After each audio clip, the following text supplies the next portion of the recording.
Hello, welcome. If you're new here, my name is Justin. I'm actually level 1, and I'm probably the only dedicated vintage streamer who is partnered on Twitch, which is kind of a weird thought.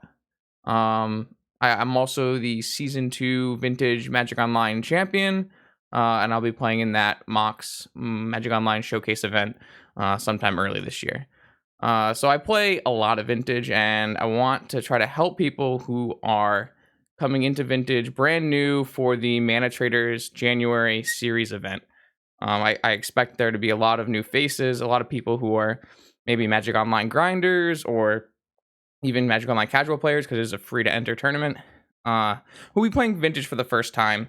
And so what I'm going to try to accomplish today is I'm just going to go over the decks you're going to see and maybe a little bit of like how they're constructed, what they're trying to accomplish, what they're good against, and maybe try to tie in some similarities to decks you might find in other formats, and hopefully chat will help me with that, because I don't play much other formats anymore. I mostly play Vintage. But I want to give people like a little bit of a path and a direction to exploring Vintage and finding the right deck to play in the Mana Traders event. So what you're looking at on the screen right now is a million tabs of a bunch of different deck lists that I picked out to go over today. And what's immediately in front of you is a pretty decent sized section of community gathered data from Magic Online Premier Vintage events over the course of this section is just July of last year up until today. The reason I cut off the data section in July is because this is around when Lurrus was banned. Lurrus had a big effect on the Vintage metagame, and the decks you saw during the Lurrus era, as it is, were very, very different than the decks you're seeing nowadays. But the decks you saw directly after Lurrus, all the way up until today, are mostly the same, just small tweaks here and there. So, from the very basics, the very beginning, the Vintage players like to break up decks into archetypes, and you're gonna have, I guess, these 5 are your big major ones. Mishra's Workshop deck. Mishra's Workshop, an incredibly powerful land, only legal in Vintage. Taps for 3 mana that can only be used for artifact spells, so that powers a ton of variety of different artifact-based decks, some combo, some aggro, and some control. You have Bazaar of Baghdad, another Vintage-only crazy powerful land. Tap 2, discard 3. This is, normally a bad thing. You're discarding more cards than you're drawing. But if you're utilizing the cards in your graveyard, then it becomes very silly very quickly. If you play other formats, you probably know about the Dredge mechanic, which lets you replace drawing with dredging, and that's kind of where Bazaar really shines. But there have been a couple other different decks that use Bazaar of Baghdad specifically to play Hogaak from what's that? Modern Masters, Modern Horizons, Modern something. And there's a couple other decks that use Bazaar. Xerox is a term that I'm trying to phase out, but I'm already doing a fairly terrible job. The idea of Xerox is you're cutting lands, and you're being able to cut lands from your deck by playing cantrips. Basically, this is going to encompass a bunch of the blue decks in the format. Decks that get to use a lot of restricted blue spells and get to fuel Delve really fast. These will be control decks, but they can also be combo decks or aggro decks, depending on what kind of build you want to put together. Combo is a pretty big section of Vintage, as you can imagine, with all the cards legal in the format. There are some very powerful interactions. Cards like Doomsday, Underworld Breach, Paradoxical Outcome. These fuel decks that can definitely win the game on turn 1. And while they're a large section of Vintage decks and probably some of the more fun decks for newer players to try, they're not an overwhelming portion of Vintage decks, and they're not overbearing either. No one who plays a lot of Vintage will tell you that Vintage is a turn 1 format. That's kind of just a perpetuated myth. Many Vintage matches go way deep into the 20 turns. While some games do end on turn 1, and there's a lot higher variance in this format compared to other formats, it's not the game is over right away all the time. And then the final other deck is some fair decks that are based around Deathrite Shaman. Deathrite Shaman, I guess at this point, is legal in just Vintage, right? I don't think it might be legal in Pioneer because you have no fetch lands, right? I don't know. I think it's legal in in very few formats. Deathrite Shaman lets you play a kind of a cool controlling game where you get to play a bunch of 3-drop planeswalkers or facilitate some wasteland and some mana denial game plans. A set of fair decks. So I'm just going to start. We're just going to go through every deck that I think you are likely to see. Of course, when you have a card pool as large as Vintage, you're going to see some decks that I'm not going to show you. I mean, I'm pretty liable to play a deck that you'll probably have never seen before because I think that's pretty fun. But even when a deck is doing poorly, there will still be people who are willing to pick it up, just like you see in Modern and Legacy, where people are playing decks that maybe they shouldn't be playing, but they really enjoy it, so it's there. But I'm just going to go over the decks that you're kind of likely to see.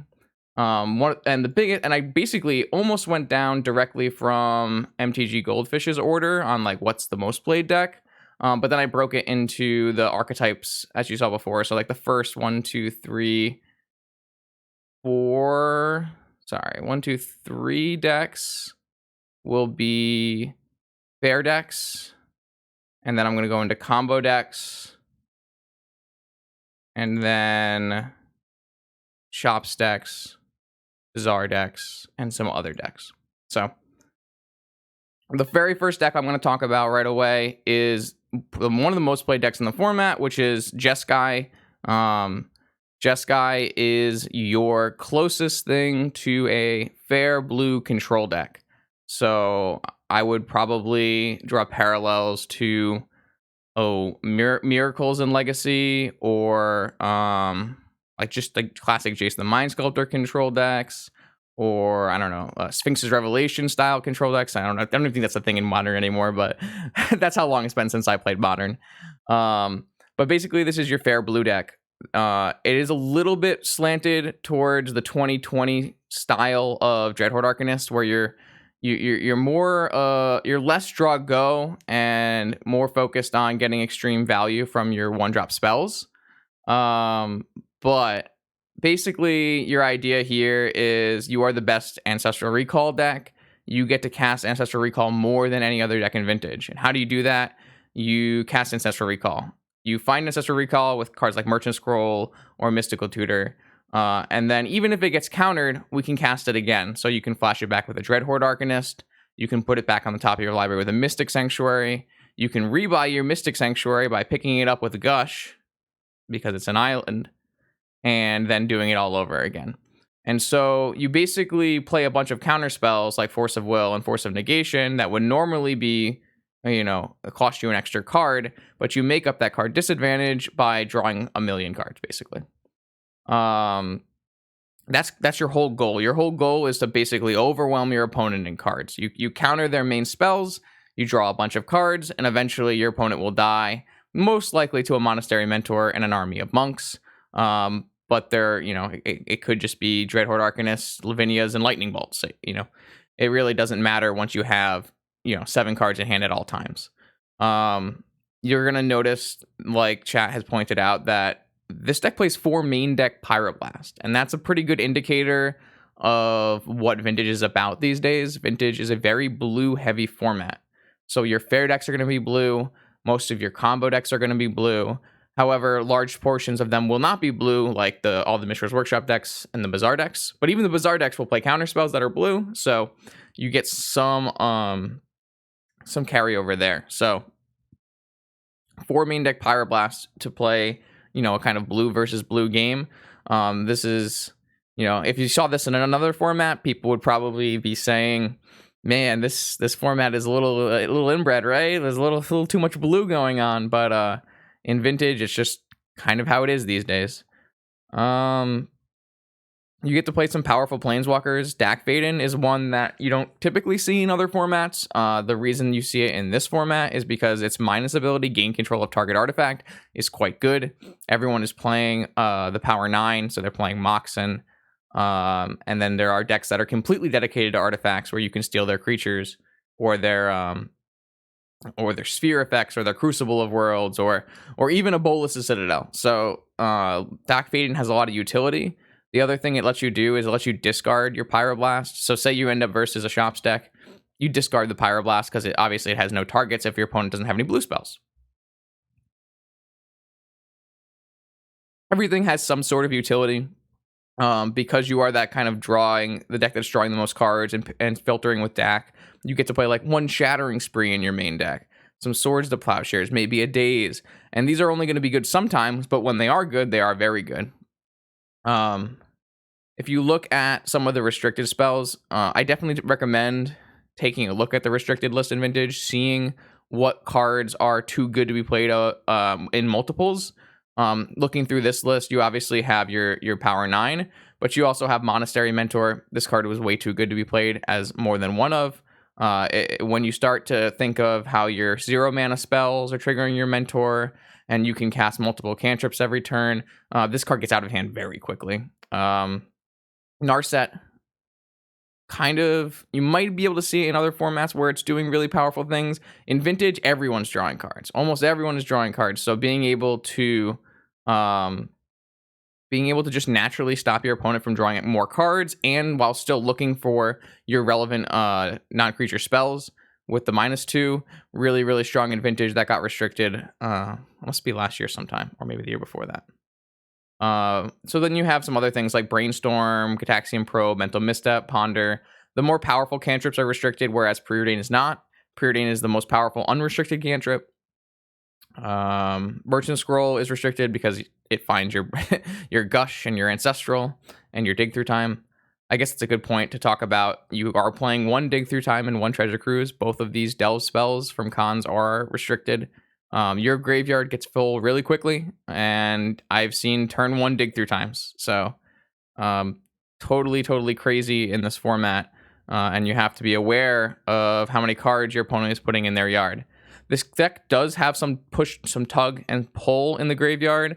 Obviously, you want to be able to return your powerful spells with Mystic Sanctuary. You want to be able to flashback spells with Dreadhorde Arcanist, and you want to be able to delve spells away. So there is a little bit of tension there. So it's something that you have to think about, and you have to manage when you start playing the deck. I think that's all the things I wanted to point out about Jeskai. I think you're playing a straightforward, kind of a controlling game plan where you're forcing and drawing a bunch of cards.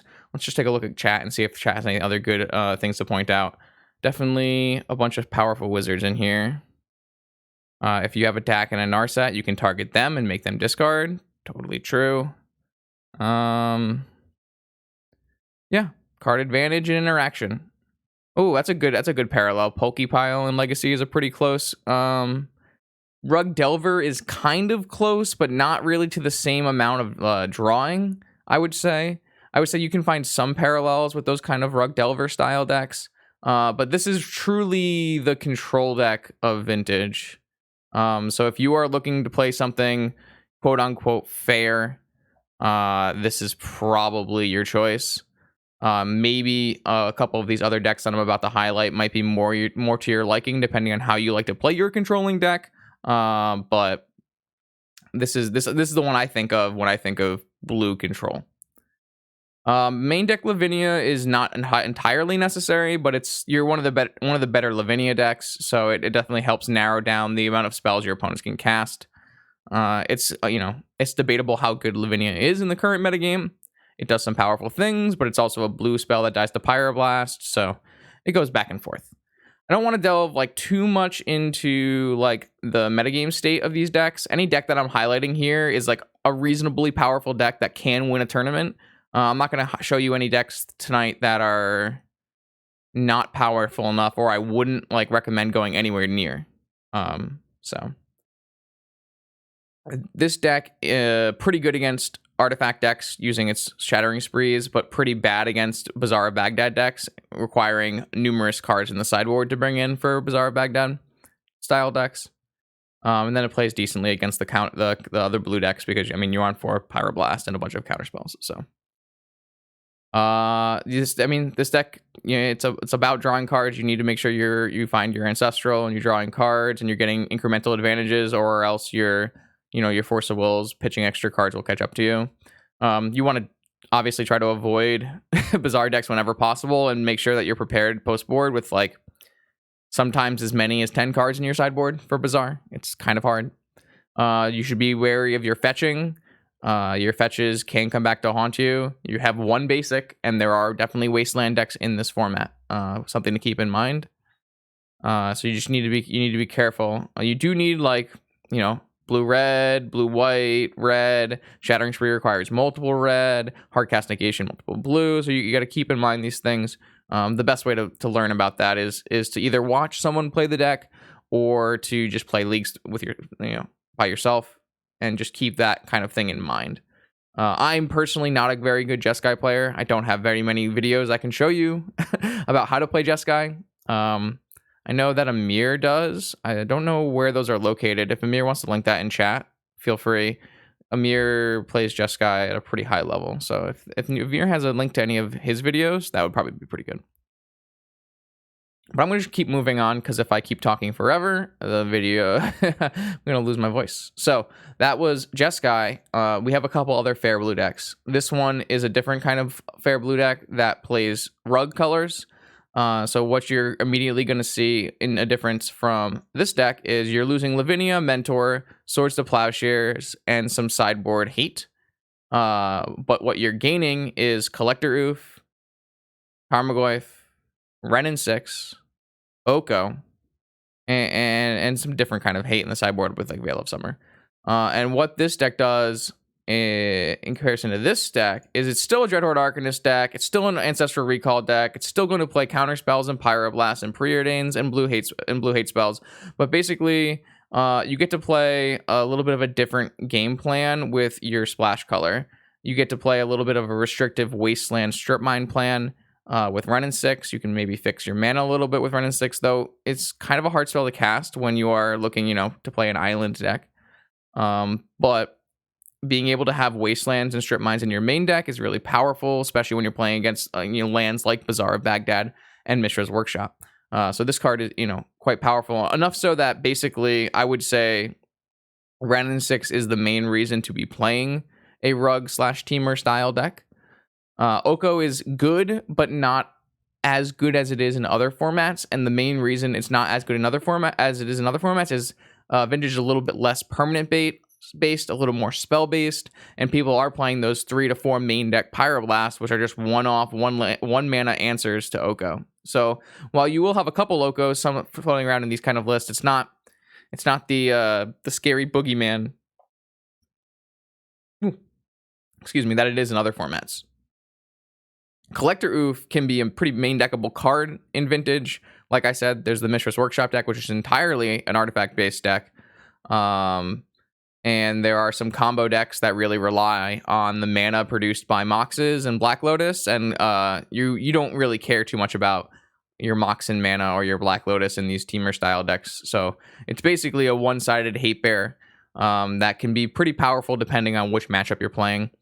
And then Tarmogoyf, funnily enough, serves a pretty reasonable role in Vintage decks. The big reason is it very quickly becomes a 4/5 or larger. Currently, the Bazaar decks play Hollow One, which is after you activate your Bazaar, Hollow One is basically a free 4/4 artifact creature.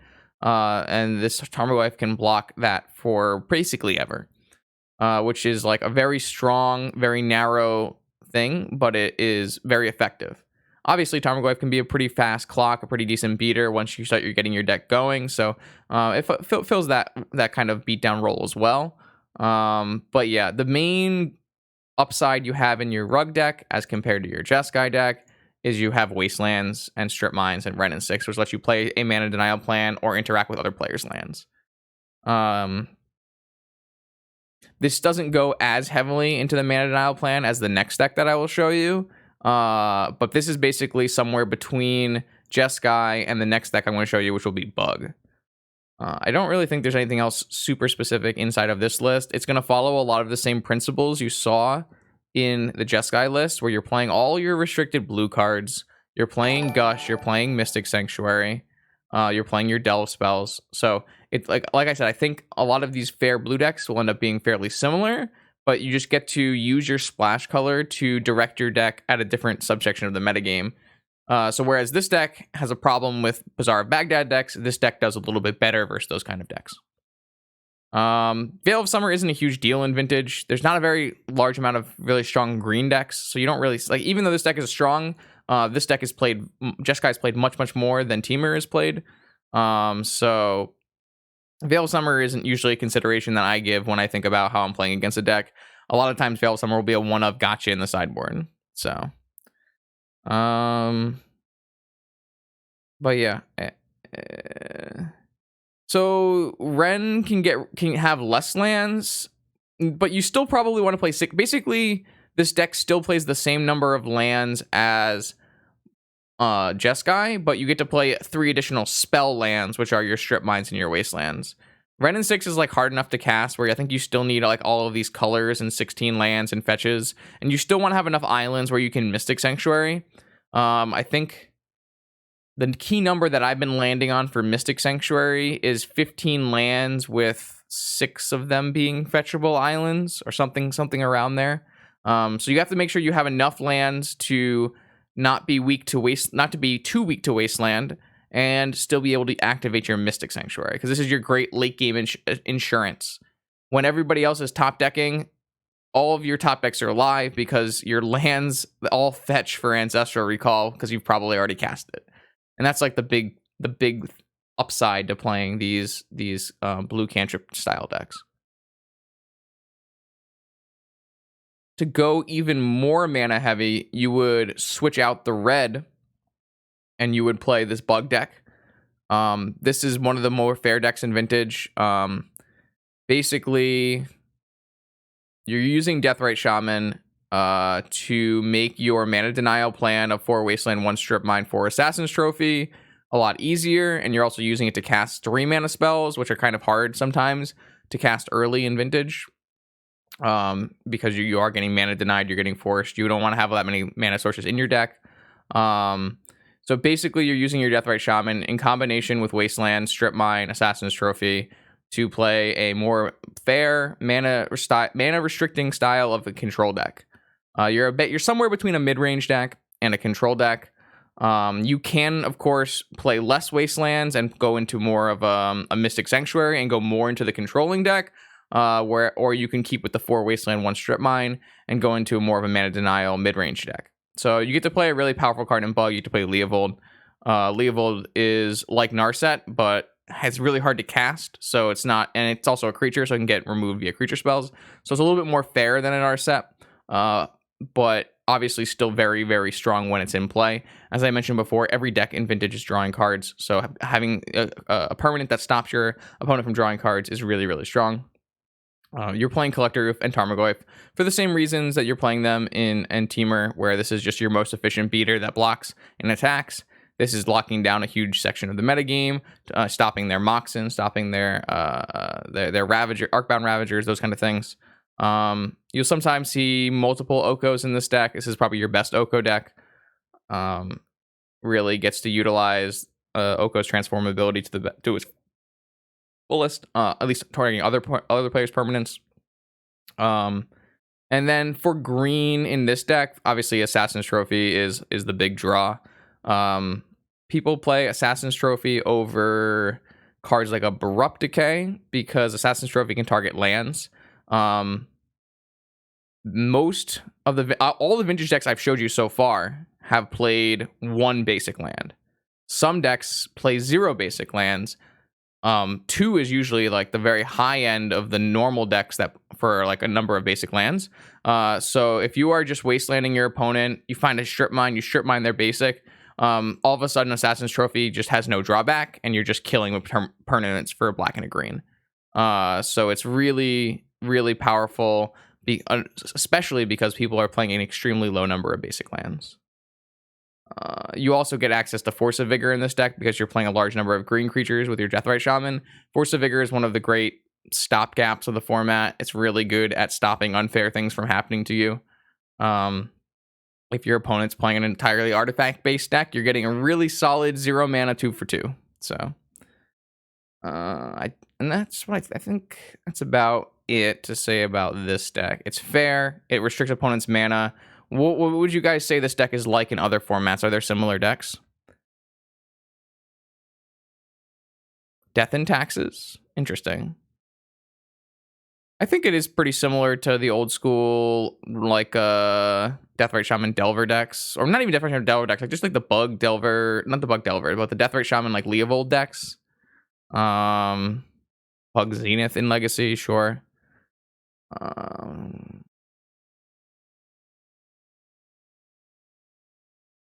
Rias asked something about a general question about the London Mulligan.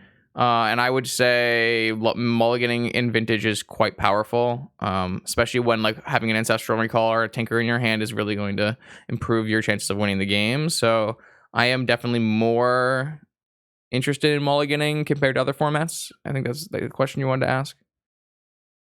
Even in non-Bazaar Shops decks. But yeah, so the big draw of this deck is you have a pretty good Bazaar of Baghdad matchup compared to the other fair decks. You're playing main deck Deathrite Shaman, which can eat creatures out of the graveyard. You're playing the full set of 5 Wasteland effects to kill Bazaar. You can even Assassin's Trophy a Bazaar of Baghdad. You can play a Tarmogoyf, which will block all the things that they spawn pretty well. This deck does have a good Bazaar of Baghdad matchup typically, and is one of the big reasons you'll see it get played. If people are saying that Dredge is the best deck in the format, well, you're going to see an uptick of Bug sometime after that.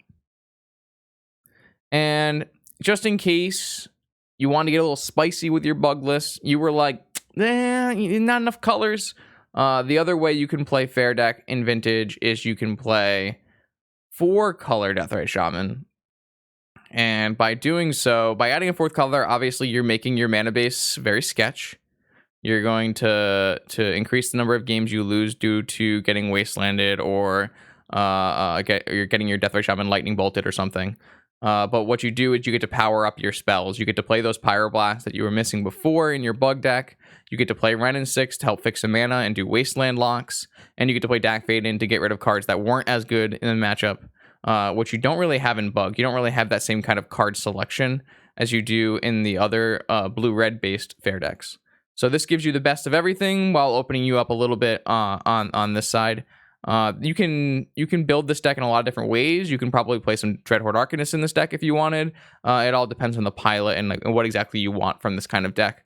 Very famous 4-color player would be Thomas Mar.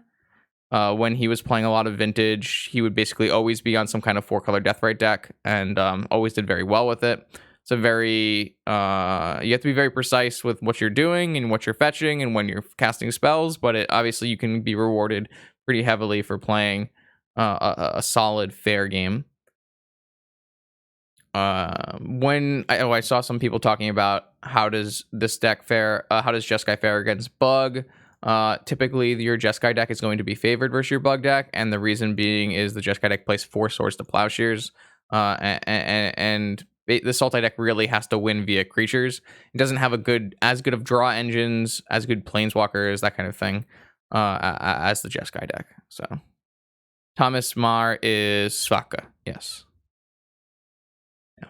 That would be the. I don't think I've seen them playing recently. So there's a little bit less 4-color Deathrite decks on the lists as there normal is, but I like this deck that Jake put together. I think it's pretty reasonable. I don't think these are the exact cards I would play, but I think this is a good place to start. All the decks I'm showing you are pulled from MTG Goldfish, and I pulled like recent winning lists that I think are pretty reasonable.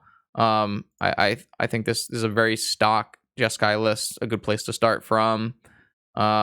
Teamer's a little bit on the underplayed side, but I think this is a reasonable place to start as well. Zio has had some pretty solid finishes with Bug recently. I trust this list a lot.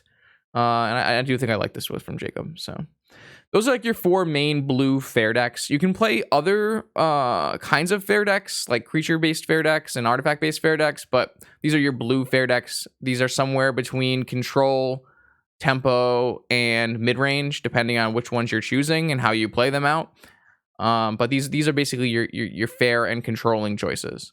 I don't really consider the Bant deck to be it is a fair blue deck, but I don't really consider it to be the same kind of controlling deck as these ones. I can put it actually more in the aggro category, Aaron. And I do have that on my list of decks to show because I do think it's on an uptick and the deck is pretty reasonable. So What I want to move into is the combo decks. And so, like, as you saw in the beginning here, your fair decks are taking up like 20% of the metagame. Your combo decks are taking 20% of the metagame. Most of the time, it's like 20% fair decks, 20% combo decks. I say it's a little bit hard because like Deathrite Shaman I consider a fair deck, and only some of these Xerox decks in this piece of data are considered fair decks. But in general, you're playing like 20% fair decks, 20% combo decks, 20% Bazaar decks, and 20% shop decks in any given tournament. So you kind of have to be prepared for any deck. And it sways based on, you know, what's good at the time, what the metagame cycle looks like, but you should really be prepared for like any kind of deck you see on the stream tonight. So I want to go over the unfair decks now. I want to go over the combo decks, the decks that are doing something really silly, can win on turn 1. The biggest combo deck being played currently is Underworld Breach. Underworld Breach, a card that is banned in Legacy. Basically lets you just cast your graveyard over and over again. The main combo you see an Underworld Breach player do is cast an Underworld Breach off of a Black Lotus, and then cast... Where are you? I'm not seeing it. Where's the... Brain Freeze. I don't know why it's down there. Brain Freeze... Basically, Brain Freeze is putting the 3 cards in your graveyard multiple times based on the number of spells you cast during your turn. The cost for Underworld Breach is the mana cost plus 3 cards from your graveyard. Basically, with Black Lotus and Brain Freeze targeting yourself and having an Underworld Breach in play, you mill over your entire deck recasting Brain Freeze and Black Lotus, then you mill over their entire deck casting Brain Freeze, and then you cast Ancestral Recall targeting them, and they draw from an empty library and lose. You can also recast a bunch of Lightning Bolts to kill your opponent. You could recast a Monastery Mentor and then take an extra turn with Time Walk. You'll actually, looking at this deck, see it's fairly similar to the fair decks that we were just looking at. You're going to see the Pyroblasts and the Preordains and the restricted blue spells. Where you differ from the fair deck is you are going to play more Moxen and Lotus Petal to facilitate your Underworld Breach. You're going to play some more powerful draw spells like Night's Whisper to try to get the card advantage or the card quantity higher. You'll play a bit different removal suite and attempt to hit the correct hate pieces. So this could, I don't know, if there was a Null Rada or a Collector Roof stopping you from activating your Black Lotus, your Braid can hit either of those. Something like that. And basically, while this deck can play, you know, the Ancestral Recall, Mystic Sanctuary card advantage game very well, it doesn't do it as well as a Jeskai deck one because we're only playing 1 Dak Fade-In. We're playing 0 Dreadhorde Arcanists. But we are still playing, you know, Tutors and Ancestral Recall and Mystic Sanctuary. So you can still play a bit of a fair game and win with just Monastery Mentor and spells, which is what makes these Breach decks really, really powerful right now. You're going to see a lot of people playing Breach decks in leagues, in challenges, and I'm sure in the Mana Traders event. So you kind of have to be ready. I don't like the very specific graveyard hate spells against Breach very much.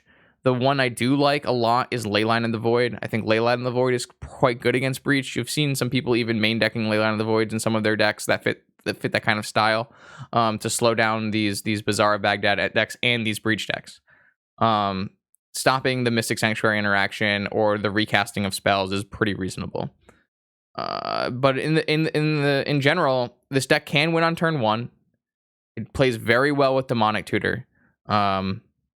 I've definitely had hands recently where you just look at your hand and you're like, well, my opponent is dead. I have Black Lotus, I have Brain Freeze, I have Force of Will backup, I've got Underworld Breach, and my opponent is dead. Wasteland is pretty decent against this deck sometimes, hitting their specific colored sources. Hitting their artifact mana base can be pretty good with cards like a Collector Roof and Null Rod where they can't loop through their spells. But it is, you know, a pretty well-rounded combo deck in the sense that you are drawing a lot of cards. You are being fairly interactive with cards like Pyroblast and Force of Will and Force of Negation. But you also have this really powerful, just instant win the game Breach combo deck. This deck is a lot like, in my opinion, Splinter Twin, from the old Modern days. However, it is a little bit heavier towards the combo side in comparison to Splinter Twin. Splinter Twin was a little bit more on the control side in my opinion. This deck used to be extremely control heavy with a breach win con, like two breaches, 1 brain freeze. Recently they've been going higher with 3 breaches and 2 brain freeze, more combo based than before. So you don't, like you said, don't have creatures to attack planeswalkers, but you have some more spells to draw cards and protect your combo. So this, I think, is your premier combo deck in Vintage currently.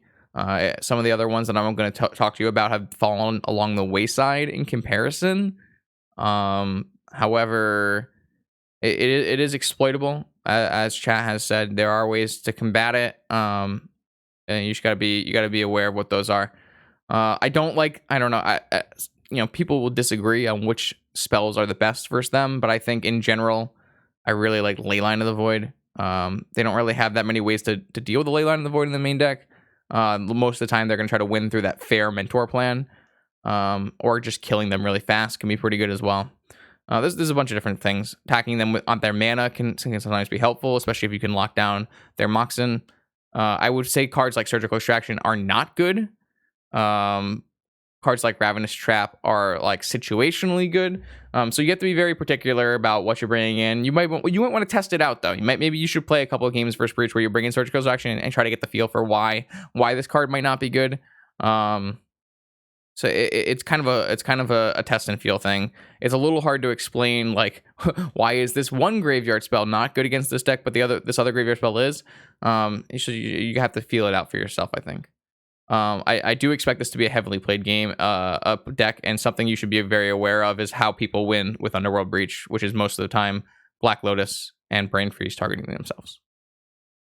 The other premier combo deck it was the premier combo deck before Breach became the premier combo deck is Doomsday. And the reason Doomsday became a very popular and very, it won a lot, was the printing of Thassa's Oracle last year. Doomsday decks have been around forever, especially in Legacy. Not especially in Legacy, but like even recently in Legacy. But since the restriction of Gitaxian Probe, Doomsday has not been a tiered deck until the printing of Thassa's Oracle. And the reason is Thassa's Oracle makes all of the piles incredibly easy, and it is does not care about creature removal. So I'm just going to go over like what a combo would look like. You cast your Dark Ritual, make 3 black mana, you cast your Doomsday. Doomsday lets you take 5 cards from your graveyard and library and put them as your library in any order. You lose half your life rounded up. So basically your pile is almost always, your very basic pile is going to look like Ancestral Recall or Gush on the top. So if you have 2 lands, Gush is usually better. Ancestral Recall and Gush will draw you into Black Lotus and Thassa's Oracle, and then you will only have 2 cards left in your deck. You just cast blue, Thassa's Oracle, and win the game. Now, it gets a lot more tricky than that when you have to start playing around opponent's spells. You have to play around Mental Misstep, Force of Will, Force of Negation. Do you have to play around Mindbreak Trap? Do you need to put a Time Walk in your pile to take an extra turn? Do you need to put extra lands in your pile? This deck is complicated. It's not as complicated as it used to be because Thassa's Oracle is such a huge upgrade over Laboratory Maniac, but it is challenging and definitely one that you want to get your practice in beforehand. The pile that I outlined is one that can carry you very far, but you'll start to realize that I need to do something else so that I don't lose to XYZ. Especially when you're playing against like a Mishra's Workshop deck, if they have a Sphere of Resistance, which makes all your spells cost 1 more, and then they have a Wasteland to hit your Underground Sea. Am I going to have enough mana to use my Thassa's Oracle? What if they have a Null Rod and I can't use my Black Lotus to cast my Thassa's Oracle? And it kind of compounds and compounds. Sometimes Banjo asks about Cavern of Souls. Sometimes you play that in your sideboard. A lot of times you just don't need to. Your Counter Magic suite is very robust. You're playing Force of Wills, Many Dazes, your Mental Misstep, Flusterstorms, multiple Flusterstorms in the main. You also even have some backdoor kills. If you put a Thassa's Oracle into play with the trigger on the stack, if you cast Demonic Consultation, this is a restricted Vintage card, you can name a card that's not in your deck. What will happen is your entire deck will be exiled, and then the Thassa's Oracle trigger will resolve, and you win the game. Those are like the main Doomsday things. The big reason that Doomsday is no longer the premier combo deck is because Underworld Breaches. So how does that interaction work out? Well, Underworld Breach's main win con in its combo is 2 main deck Brain Freeze.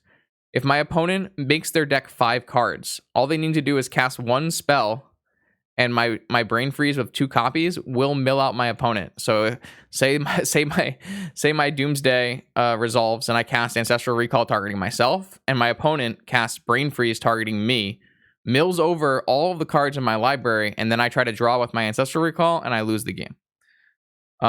So there's like a bunch of different like push and pull with that kind of interaction, and just because like it's not super like this deck does pretty well at containing what Doomsday is doing, is the reason why Doomsday has kind of fallen out of popularity. But it's still an extremely powerful deck, still a deck you're definitely like you could see in a tournament or in a series. So I want you to know about this deck because it hasn't gone away due to its power level. It's gone away due to different metagame fluctuations, but this deck is very strong. It is a pretty good deck at drawing cards. It doesn't really play like alternate win cons in the same way because it's not playing a Monastery Mentor. But it can draw. It's one ofs and tutor for its one ofs that help it get out of tough situations. So it's also very fast. This is a deck that can definitely win on turn 1 and wins a lot of the time on turn 2. Most of the time after you cast a Doomsday, you need to have 1 cantrip in your hand to draw another card to start your Doomsday pile. So a lot of times your turn 2 will be Doomsday, Preordain into my Gush, Lotus, Thassa's Oracle. And you can easily have, different kind of backup for that with forces and dazes and that kind of thing. So pretty powerful combo deck. And then the third combo deck to be aware of is Paradoxical Outcome. Now, this was the combo deck of choice before Doomsday. We'll just keep going back in time. And people will still play this deck to this day because at the essence, it is super crazy vintage style deck. It's very powerful. It's very fun. You play a lot of power 9 cards. But recently it has been the victim of kind of new printings and the metagame, as it were. The biggest interaction in this deck, and an interaction you might see in other combo decks, is Tinker, which is a restricted card in Vintage, 3 mana, sack an artifact, search for an artifact, put it into play, and Bolas' Citadel, which just lets you play cards off the top of your library with paying life rather than paying mana costs. And basically, when someone tinkers a Bolas Citadel in the play, the game usually ends. Sometimes it doesn't. If you hit like lands and Force of Wills off the top of your library, maybe you brick somehow. But this deck mitigates that by playing lots of 0 drops with Mana Crypts and Moxins and Mox Opals. One of the only decks to play Mox Opals right now. As well as Sensei's Top, which lets you put the top on top and then replay the top for 1 life so you can draw through any bricks. So the way this combo deck works, it doesn't even play a Stormkill a lot of the time. Basically, you are either tinkering a Bolas Citadel and playing through your deck, or you're playing Paradoxical Outcome, Kaladesh, Magic the Gathering card. Return any number of non-land, non-token permanents to your hand, and you draw cards equal to the number of things returned this way. Synergizes extremely well with your Power 9 Moxen. So if your opening hand is land, Mox Opal, tap all 4, play Paradoxical Outcome, pick up your 3 Moxen, draw 3 cards, and then you get to replay your Moxen and use them for mana again. So a lot of times you'll cast Paradoxical Outcome, and then you will draw another Paradoxical Outcome, and you'll cast that Paradoxical Outcome, and you chain and you chain and you chain. You put a Bolas Citadel and you play, you draw your whole deck. And most of the time, you're going to win through Monastery Mentor, cast some spells, and then cast Time Walk and take an extra turn. Or maybe you play all of your artifacts out, you sack them to Bolas' Citadel, and then you replay them all with Yogg-Will and sack them to Citadel again. So this deck doesn't typically, but it can play like a Tendrils of Agony or a Grip Shot or a Brain Freeze or some kind of Storm card. But sometimes you like to cut those kind of cards because you already play built-in win conditions like Monastery Mentor and Bolas' Citadel. This deck is considered probably the most vulnerable combo deck, but one of the most powerful combo decks. Because you don't play the 4 preordains like Doomsday and Breach play, because you're not playing the same kind of draw suite, you have a lot of dead draws in your deck. There's a lot of air.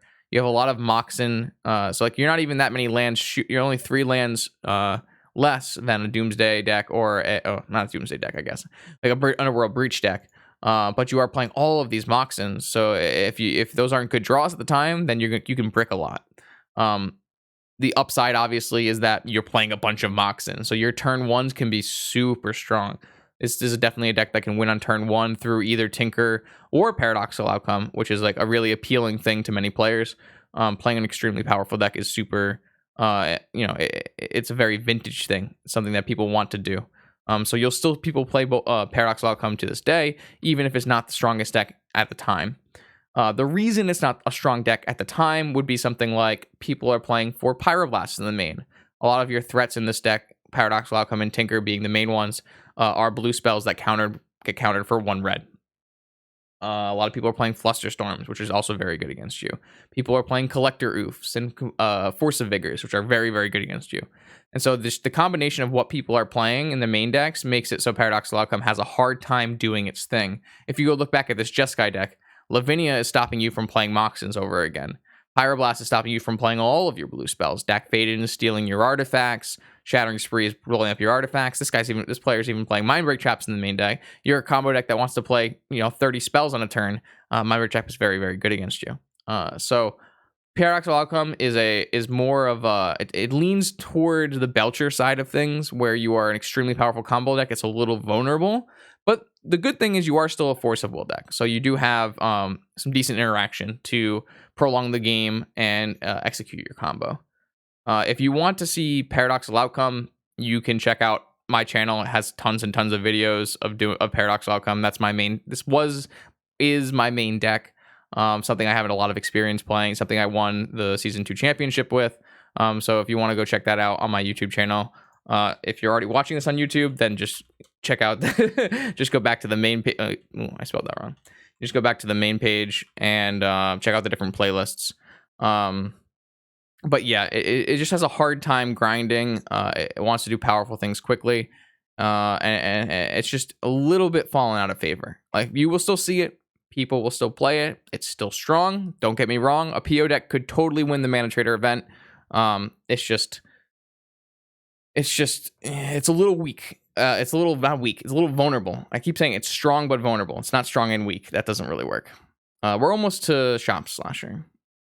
But I think this is mostly what I wanted to say about PO. I just want people to be aware that it's a deck you can play against, and a deck that feels really bad to lose to, because your opponent gets to do a lot of game actions where you do not get to do a lot of game actions, theoretically. Yeah. All right, so that was most of the main combo decks and most of the main fair blue decks. Let's move on to Mishra's Workshop. Now, throughout this whole video or Twitch stream, depending on which one you're watching, I've been talking about Mishra's Workshop, Shops decks. So these are your Shops decks. I think that most of the Shops decks right now come in 3 flavors.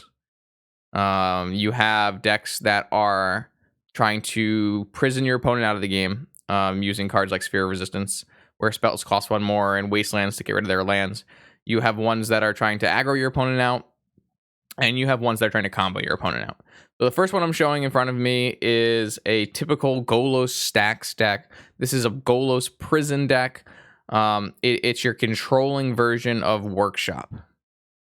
I think I have Grixis at the end, not me. And if I don't, we can pull one up, because I don't know.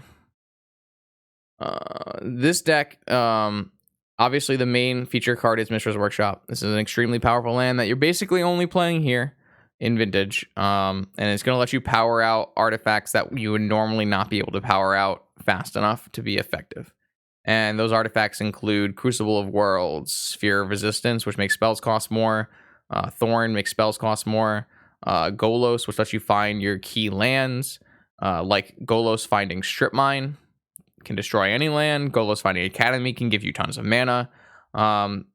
Basically, you want to lock your opponent under these cards like Sphere Resistance, Trinisphere, Thorn of Amethyst, and then Wasteland and Strip Mine all of their lands away so they can't play spells, and then eventually you win with a large Stone Coil Serpent, or even just like a God Pharaoh statue taking away. So It's like a lot of ways to win once your opponent can't play anything. The main problem with this deck is it can be hard to make it so your opponent can't play anything. Why am I? Give me 1 second. Ooh. I've been scaring at stream all day. It's a little slow. If you don't lock your opponent out all the way and you draw too many blanks, because you're not really drawing cards in this deck, they can escape from your prison lock, and then you're in trouble, right? So that's the reason I typically don't favor these decks, but these decks are played a lot, so you want to be aware of them. There are obviously a very large amount of restricted artifacts due to the power of Mishra's Workshop. Cards like Karn Great Creator, Trinisphere, Thorn of Amethyst, Soul Ring, Chalice of the Void, Lodestone Golem. These are cards that are restricted because of their interactions with Mishra's Workshop. So this is very similar to... what would this be similar to in other formats, chat? I actually don't know, because the prison decks in other formats are not super strong. I guess you could kind of equivalent to Red Stompy in Legacy, but it's not really like Ledge Stompy because you don't get to play like Trinisphere as your only lock piece. E-Tron? I don't know about E-Tron. I would say it's closest to Mono Red Prison, but typically when you think about prison decks, they're usually like kind of like for fun modern decks where you're playing a bunch of enchantments or something, or it's hard to be a very effective prison deck because it's not. It's when people are trying to kill you on turn one, it can sometimes not be the most effective strategy, right? But I guess Ponza maybe. It's kind of similar in modern. I don't know. It really is the definition of the prison archetype. If you ever heard a prison deck in another format, this is probably the truest prison deck. You have tons and 4 Ghost Quarters, 4 Wastelands, 1 Strip Mine, and then Crucible of Worlds to lock your opponent out of lands, and then you have artifacts that are locking your opponent out of spells. Basically going to try to stop your opponent from playing at all. This deck can be very good against Bazaar decks because you are playing 9 Strip Mine effects, so you have lots of ways to kill Bazaar of Baghdad. If you put a Sphere Resistance in play for some Bazaar decks, they can't cast spells very easily. Traditionally, these kind of decks would be fairly good against combo decks and Fair Blue decks, but recently the power of combo decks and Fair Blue decks has made it so these decks are very hard to play efficiently. This deck suffers pretty heavily when your Jeskai player is casting 4 Shattering Sprees and flashing them back with Dreadhorde Arcanist. So it goes a little bit here, a little bit there. This isn't the most played workshop deck, but it is a deck that people play, and it's a deck you should be aware of. Another way to play workshop is combo variety. You can play a bunch of different artifact based combos in the same deck. Basically, you have Leyline of the Void in the main, which is obviously very good in the metagame. You've already seen a bunch of decks today that have a large graveyard base. You haven't even seen the Dredge decks and the Bazaar decks yet. You play Leyline of the Void main, and that combos with Helm of Obedience. Tap it for 1 mana, and opponent doesn't have any creatures defined in their deck, and they will just mill over their entire deck. So obviously there's some synergy here where your Mishra's Workshop costs 3 mana, or your Mishra's Workshop makes 3 mana, and your Helm only costs 4. You can easily have a Helm out and activated on turn 1 with the Leyline of the Void with this deck, which is a big thing that people want to play, or big thing people like to do. Winning early and is good, and winning early can be pretty fun. You have a couple other combos in this deck. You can have Mirage Mirror. So this is an artifact that copies artifacts, creatures, and enchantments with a Dark Depths. Dark Depths, pretty common legacy combo deck. Basically, if you can find some way to copy it, the copy won't have counters on it, and you'll make a 20/20 indestructible legendary flying black avatar. So your Mirage Mirror can copy your Dark Depths, or your Thespian Stage can copy your Dark Depths, and both of those will make 20/20s. This version happens to play Mirage Mirror and Time Vault. Time Vault is a restricted artifact in Vintage that can take extra turns if you can figure out ways to untap it. Mirage Mirror, if you copy a Time Vault, is already untapped. So boom, take an extra turn for 2 mana every turn. The cool part about this deck in my mind is that Golos lets you find both halves of your Dark Depths combo. So your Golos can find you a Dark Depths, your Golos can find you a Stage, your Golos can find you an Urborg, which lets you cast your ley lines in case you drew them during the game. And it also, you know, I can loop back with Karakas. It can find your Tolarian. It can find a Tabernacle versus creature decks. It does a lot in this deck. This deck is still playing some of those strong restrictive pieces in Sphere Resistance, Thorn of Amethyst, Trinisphere, Wasteland, Strip Mine, but it's not playing the full four Ghost Quarter, you know, 3 Crucible of Worlds. It's a little bit less on the Prison plan and more about using its prison elements to delay the opponent so that you can do your combo plan. So I think this deck is very powerful, especially right now. This is a deck that I played in the Season 3 Vintage Showcase Qualifier, which I top 8 in. If you're expecting people to play a lot of Bazaar of Baghdad decks or a lot of Breach decks, this can be a really strong choice. And then the third way to play Mishra's Workshop is Ravager Shops. Ravager Shops or Aggro Shops or Car Shops, or all of these words are synonymous with some kind of aggro-based Mishra's Workshop deck. So this deck is using Mishra's Workshop to, instead of powering out very powerful lock pieces, you're focused on powering out powerful artifact creatures. So this particular version is running cards like Phyrexian Revoker to turn off problem permanents, Arcbound Ravager Walking Ballista combo, where you can put all your creatures onto the Arcbound Ravager, all your Arcbound Ravager counters onto the Ballista, and deal like, if you swing with a 9/9 Ballista and then shoot 9 at the opponent, that's already 18, right? You have a lot of choices in which kind of artifact creatures you can choose to use in your deck. Some are better at certain points in the metagame than others.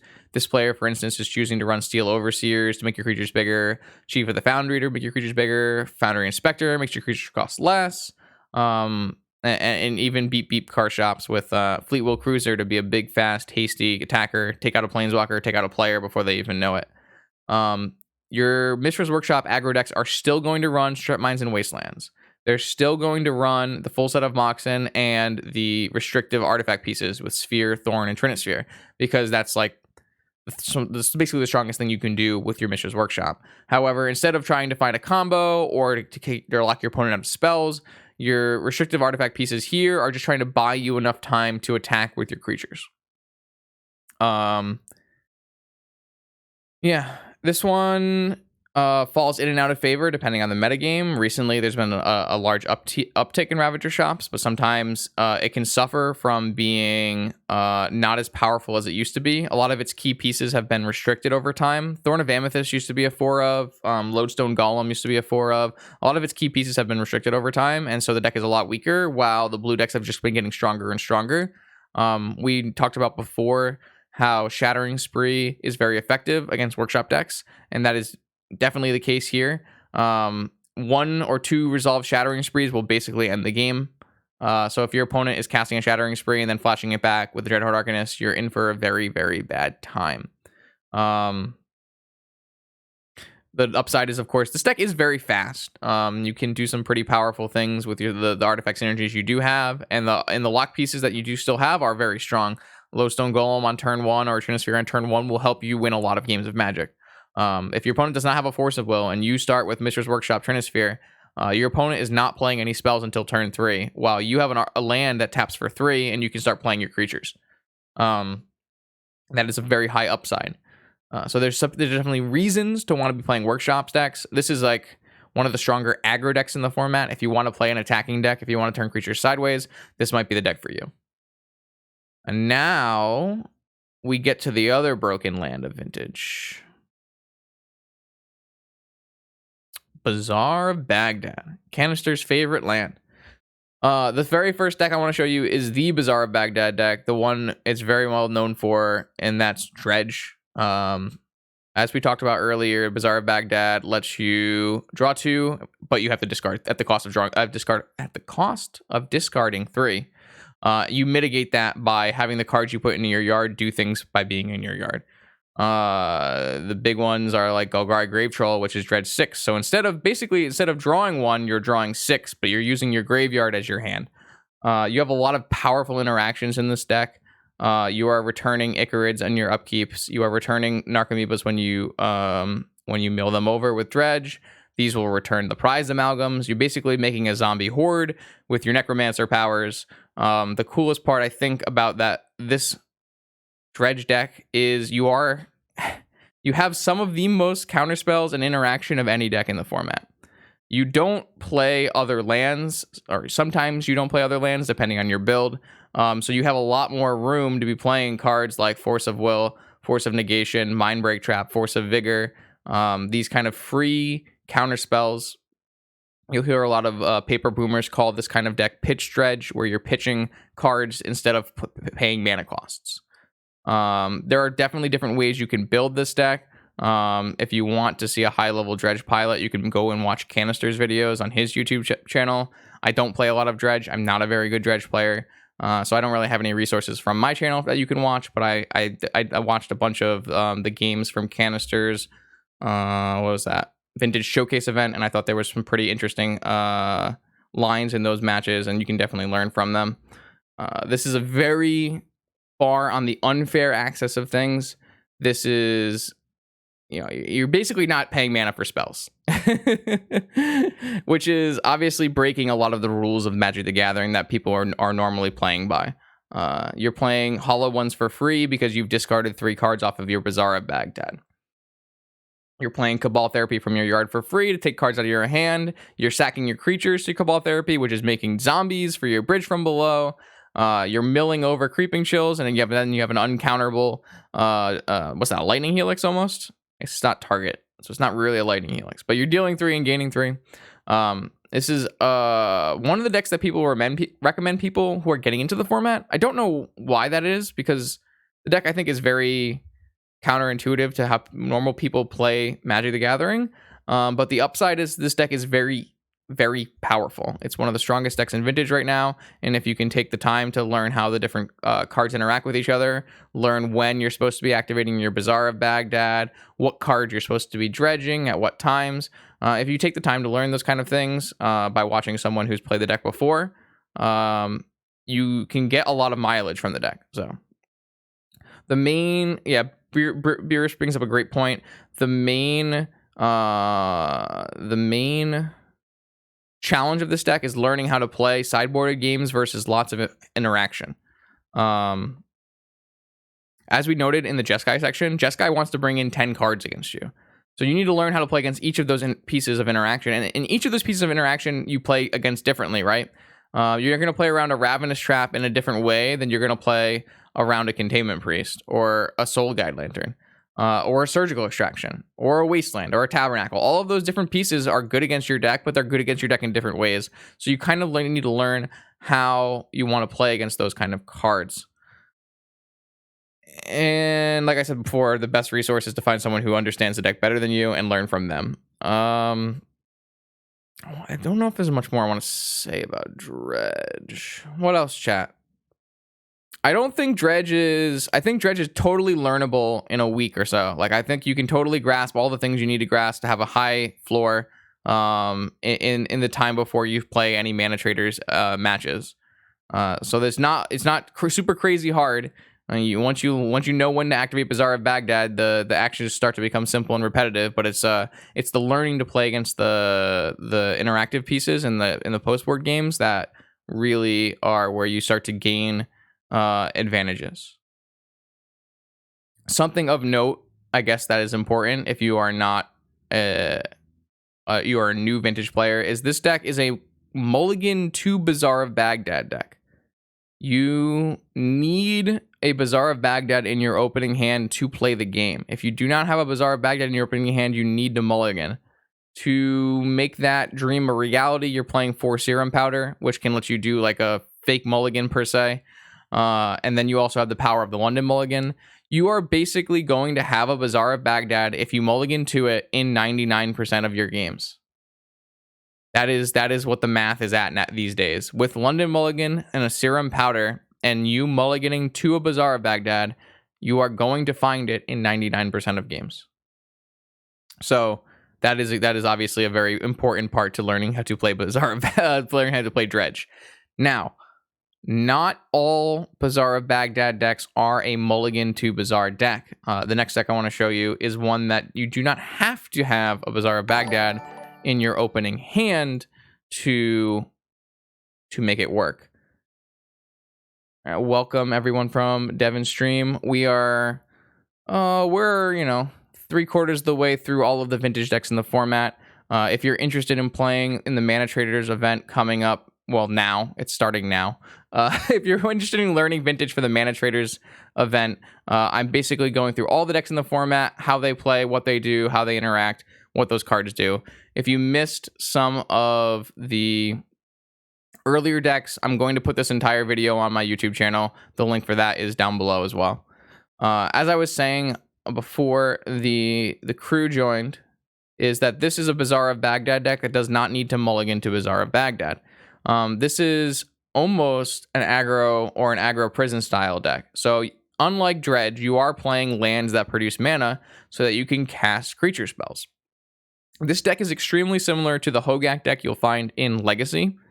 This deck can totally play cards like Gaia's Cradle. But basically, you have all of your Bazaar of Baghdad synergies. You still have your hollow ones. But now what we're looking at is a different set of graveyard different set of cards that are good by putting them in the graveyard. Some cards that the Dredge deck may or may not play. This deck plays Vengevine, which is going to return when you cast 2 creature spells. How are we going to cast creature spells? Well, we have free hollow ones. And we have free Basking Root Wallas. If you tap and discard a Basking Root Walla, you can cast it for Madness for 0. But we can also play our cards in this deck. We have Bayous and Underground Seas and Swamps. So you can play cards like Citrus Supplier, which put cards in the bin. You can play Deathrite Shaman, which is going to make more mana for you later. And they help you trigger this Vengevines. And then because you are playing these small green and black creatures, Bloodghast, Stitcher Supplier, fetching Dryad Arbor, you can, and putting a bunch of cards in your yard, it's very natural for you to play Hogaak, which is just a crazy Magic the Gathering card. You can only cast Hogaak using Convoke and Delve, so only using cards in your graveyard and creatures in play to cast it. But you'll find that this card is incredibly castable a lot of the times in this deck on turn 2, sometimes even on turn 1. And that kind of leads to what kind of non-Bazaar hands you can keep with this deck. You can keep hands that are something like Black Lotus, Stitcher Supplier, Hogaak, right? So you can play cards, you can play hands that are turn 1 or turn 2 Hogaak, natural Hogaaks with like Stitcher Suppliers and Deathrite Shamans and stuff like that, even if you don't have a Bazaar of Baghdad in your hand. Are those hands going to be as good as your Bazaar of Baghdad hands? No. Most likely not. But at least it gives you that kind of flexibility where you're not always mulliganing down to, very low amounts of cards. On the upside, you do get to play cards like Once Upon a Time, which lets you find the pieces you're looking for. Sometimes you'll keep a hand that has like a turn 2 Hogaak and a Once Upon a Time, and your Once Upon a Time will find you a Bazaar of Baghdad. And then you have a great hand. These decks have a reasonable number of flex slots where you can play cards like Gaia's Cradle, Ancestral Recall, Time Walk, Crop Rotation, Cabal Therapy. There's some flexibility in how you want to build your Hogaak deck, and you can just go look at some of these other versions here to see what you can choose to do. So basically, you're a graveyard-based aggro deck, but you do get some amount of prison and interactive elements. So you're going to get 4 Wastelands and a Strip Mine, which allow you to interact with other Bazaar decks very well. Allows you to interact with decks by cutting them off of mana. So if your opponent is playing a Swords of Plowshares deck, you can hit that Tundra with your Wasteland. Can be very powerful. You're very good against these Mistress Workshop deck because you get to play 4 main deck free Force of Vigors to destroy artifacts. I would definitely take a look at, No Props lists are great lists to check out. No Props is the trophy leader, and they play lots and lots of Hogaak. And your sideboard is crazy. You can do whatever the heck you want with your sideboard, basically. A lot of lists you'll see play Deafening Silence, which is a 1-mana anti-spell enchantment. Makes it so people can only play 1 non-creature spell per turn. That way you can just do your graveyard and creature thing, and those pesky combo decks won't kill you before you get to attack them for lethal. This deck can be extremely fast. Any deck that plays Hollow One and Vengevine can kill you on turn 2. There are some crazy Bazaar of Baghdad Hollow One Vengevine hands where you're putting multiple Vengevines into play for free off of multiple hollow ones all on turn 1, and it can be incredibly frustrating to play against. But this deck is more on the fair side of the Bazaar of Baghdad decks. I definitely recommend this deck. I think this deck is pretty decent, pretty straightforward to pick up. It's a little bit, I think, easier and straightforward to pick up than something like Dredge, but there's definitely a lot of edges to be gained by learning when you should be activating Bazaar of Baghdad. Should you be doing it in your upkeep when you have 0 cards to put cards in your yard? Do I have 2 cards in hand? Do I need to keep 2 cards for my Force of Vigor? Then maybe I shouldn't activate my Bazaar if I have 1 card in hand. If I need to keep 2 cards in hand, then maybe you have to keep waiting, and you have to choose when to activate your Bazaar, because this has more downsides to discarding than something like Dredge, where when you're discarding in Dredge, you've drawn so many cards it doesn't matter. This deck, the cards you're putting in your yard have to be doing something, or you are actually losing card advantage with your Bazaar. So there's another way you can play these Hollow One Vengevine style decks. This is one of the examples. Oh, I don't want to do this one. Is there one of these? I want to show this one because this is kind of more or less. The other one's a bit of a hybrid list. This is more of what I wanted to show. This is another way you can play Bazaar of Baghdad. This list takes the idea that Bazaar is card disadvantage and tries to mitigate that by having cards that recur every turn. And the card that does that the best is Squee. So basically, when you activate your Bazaar of Baghdad, you pitch your Squee, and on the next turn, the Squee comes back to your hand. So after 1 Squee, your Bazaar of Baghdad is turning into Faithless Looting every turn. After 2 Squees, your Bazaar of Baghdad is drawing you 2 cards and only discarding 1 card. And then at the point where you're discarding 3 Squees, you're just drawing 3 cards every turn. So this deck is actually more of a controlling tempo deck, which is really weird to say for being based around a card that says draw 2, discard 3. But basically, you're going to want to use your Bazaar of Baghdad to put Hollow Ones into play, trigger Vengevines with Root Wallas and Memnites, and then you want to try to protect your Hollow Ones on the back of Force of Will, Force of Negation, Mindbreak Trap. Look at that, 4 Force of Will, 4 Force of Negation, 4 Mindbreak Trap, Misdirection, all kinds of free counter spells. It actually plays out pretty similar to like a Rug Delver list, which is very, very weird, because when you look at this deck, you don't think, this looks like Rug Delver. No, but it does kind of play like that. Because you have just so many free counter spells, and once you have your Squeeze going with your Bazaar, you're drawing so many cards. This deck does require you to have a Bazaar of Baghdad for it to work. So you are on 4 Once Upon a Time, 4 Serum Powder, 4 Bazaar of Baghdad. This deck has fallen out of favor a little bit recently. There's a lot of different ways you can play this deck, and a lot of people are trying different things. This is another example of how you can play this deck. This deck adds 3 Krovokian, I still can't say this is the word, Krovokian Horrors, which is kind of like a Squee, whereas if there's something directly above, a creature directly above it, it also goes back to your hand at end step, so you have more ways to get card advantage with your Bazaar of Baghdad. This one is choosing to play cards like Bloodghast and Basking Rootwalla with some Hogaak. So this list is really interesting. It's somewhere between the Hogaak deck I showed you and the Hollow Vine deck I showed you just now. So there's a lot of ways you can do and play these kind of, I wouldn't say fair Bazaar decks, but more controlling Bazaar of decks. So these decks are very susceptible to being wastelanded. They are pretty susceptible to having their Squeeze like extracted or removed from the graveyard. However, they do pose extremely fast clocks, especially the Hollow Vine blue red green one. This deck, like when you put Vengevines into play with Rootwalla and Memnite and Hollow One very early, and you have this much counter magic to protect them, it can be quite hard for opponents to deal with the creatures in play. This deck was actually running wild in Vintage for a little while until people started to change out how they played against the deck and put Tabernacle at Pendrell Vale. The Tabernacle in the sideboard, which basically is a land that has a static effect. All the creatures gain. You have to pay 1 for them on upkeep. This deck can't really pay 1 for them on upkeep. So a lot of the time it can just remove the whole board with just a land drop. This deck you'll see that these kind of decks have mitigated that problem by playing a bunch of Wastelands and as well as Gaia's Cradles, which can make you pay, which can generate mana for each creature you control, which effectively negates the Tabernacle. So a very interesting deck. you're less likely to see a deck like this than you are to see a Hogaak deck, and you're definitely less likely to see either of these decks than to see a Dredge deck. A Dredge deck is probably the most common thing you'll see off of Bazaar of Baghdad, but these decks do exist, and they do win tournaments from time to time, so I think it's worth it to be aware that these work. Yeah, we went back and forth over the different ways you can play these Squee-based decks. Yo, Joe, thank you for the Prime. I appreciate that. We're gonna take one quick hop to a deck that I don't have up yet. Sorry about that. I did miss it in the combo section. Not 100% sure on where it exists. Doesn't look like it has its own dedicated section. Does anyone know where a Hullbreacher deck exists on Magic Goldfish? Yeah, I'm not gonna talk about DPS. It's not a big enough metagame share.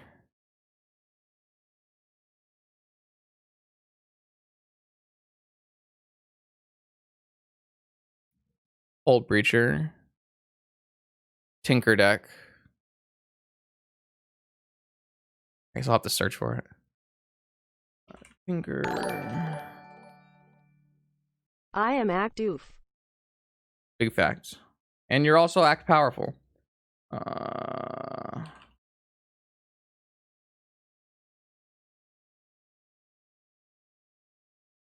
No?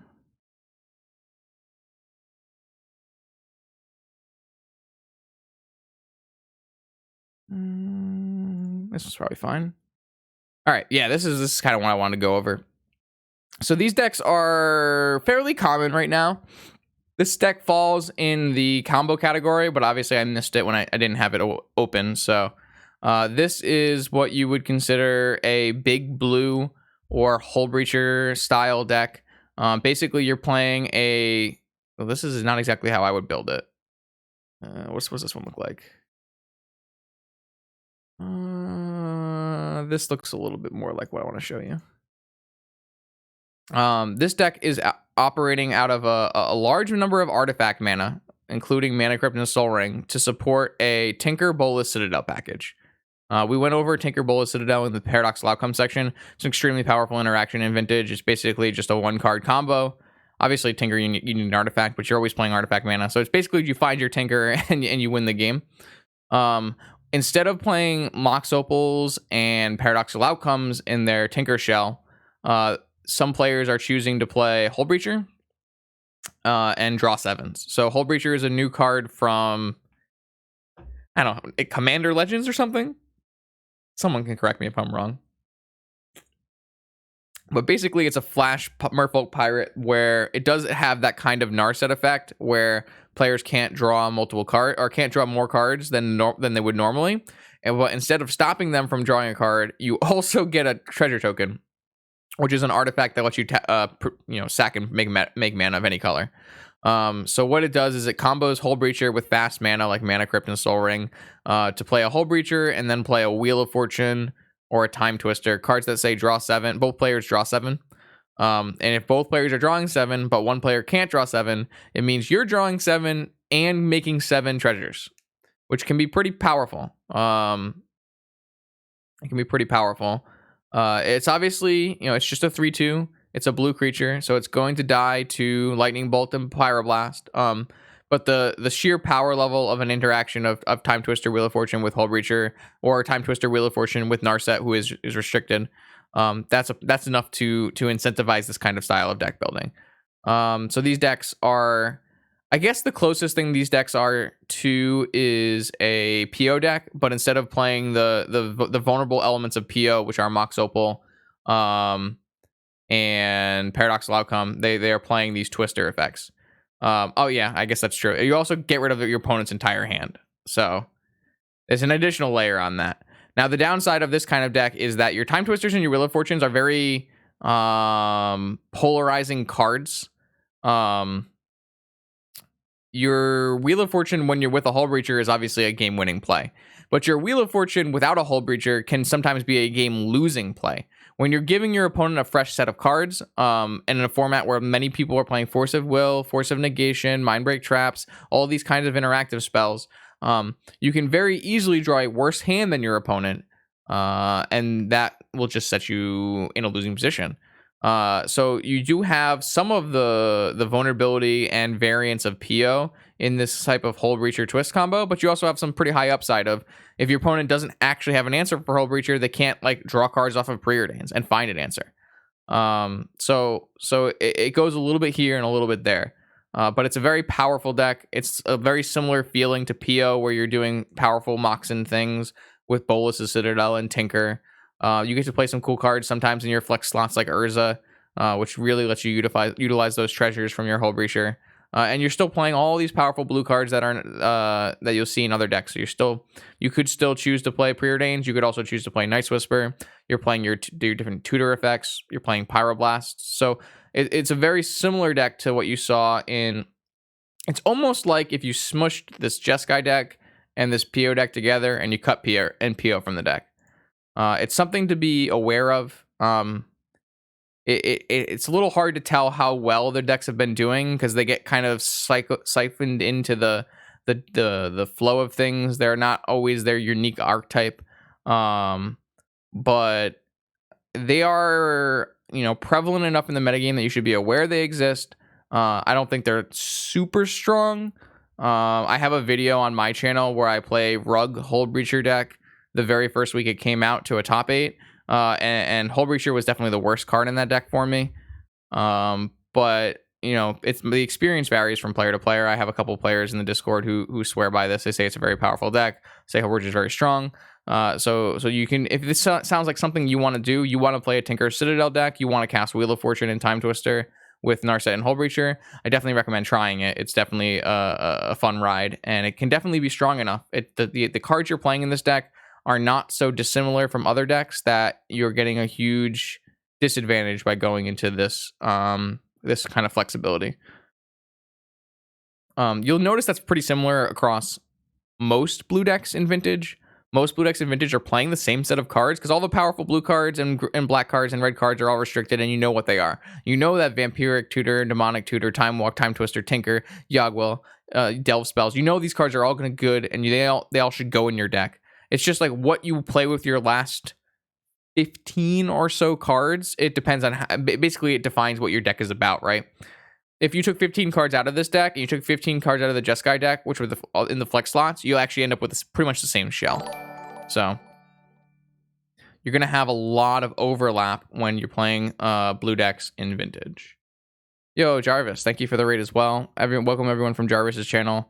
We're nearing the end of my discussion on what is Vintage about, what are the Vintage decks that you might want to play in the upcoming Mana Traders event. If you missed any part of this stream, I'm going to put it all on YouTube after. It'll go live tomorrow, so you can go back and watch whatever decks you want to talk about. We've already talked about fair blue decks. We've talked about combo decks. We've talked about shops decks. We've talked about bizarre Baghdad decks. And we're about to just talk about a couple other outliers that I want to talk about. And then we'll go through, I think, just a small Q&A section. Chat can ask me questions. I'll give you my opinion. We can talk about decks I didn't talk about. We can go over just some miscellaneous things. So still probably going to go on for another, I don't know, half an hour or so. It's all going to go in one video, and then I'm going to put timestamps like I did for my everything you need to know about Vintage before Eternal Weekend video. Let's just hold it, I think, until the end, Beerus, and then we'll just talk about those kind of miscellaneous Vintage topics after we finish up the decks. So the remaining decks are kind of some outliers that don't really fit the archetypes I just showed you. One deck that you will probably play against, even though it hasn't been doing super well recently, is Oath of Druids. This is a very famous Vintage deck, has a lot of nostalgia baked into it. Basically, this deck is built around Oath of Druids, which requires your opponent. It's a symmetrical effect, but basically what you want to do is have your opponent have more creatures than you. If your opponent has more creatures of you when you hit your upkeep, you mill over your deck until you find a creature and then put that creature into play. So you achieve this by using Forbidden Orchard, which gives your opponent spirits, or using Oko, which can turn your opponents like Moxen into Elks, and flipping over your Oath of Druids to find cards that are powerful like Grizzlebrand, Sphinx of the Steelwind, Niv Mizzet, Emrakul, Runescar Demon. There's all kinds of large mythical monsters that are going to win you the game. These decks are usually equipped with a very large counter magic suite. You're going to see things like Force of Will, Force of Negation, 4 Pyroblast. You're seeing a lot of the same cards as the other blue decks, Force of Will and Gush, but you won't get to play like the... this one actually does play the Mystic Sanctuary package. I was about to say you don't get to play the Mystic Sanctuary package, but this one ended up finding a way to do that. Oh, it plays less Orchards. Okay. Either way, this is the last time Oath did very well, so I wanted to put this list up. This was actually just this weekend. Benny Boo took first place in the Sunday challenge with it. But basically, it's a rug-based control deck like you see in this Teamer deck. But instead of winning through creatures, you're winning through your Oath of Druids. So this deck can be very strong, especially if you are on the other side of the table and you are playing a creature-based aggro deck. If you're playing something like Ravager Shops, or you're playing a Hogaak, or you're playing, say you just played a turn 1 Deathrite Shaman, and your opponent goes land, Mox, Oath of Druids, you can be in a little bit of a rough spot. So this is one of the better Veil of Summer decks in the format. I think that's worth noting out. But yeah, so the idea, just you put the Grizzlebrand into play, you draw a bunch of cards, you counter all their spells, you take some Time Walk turns, and then you win like that. This deck also gets to play Tinker. Sphinx of the Steel Wing's been quite a good card recently in Vintage. You'll find that protection from red and green hampers most of players' ways to deal with this card, besides Swords to Plowshares.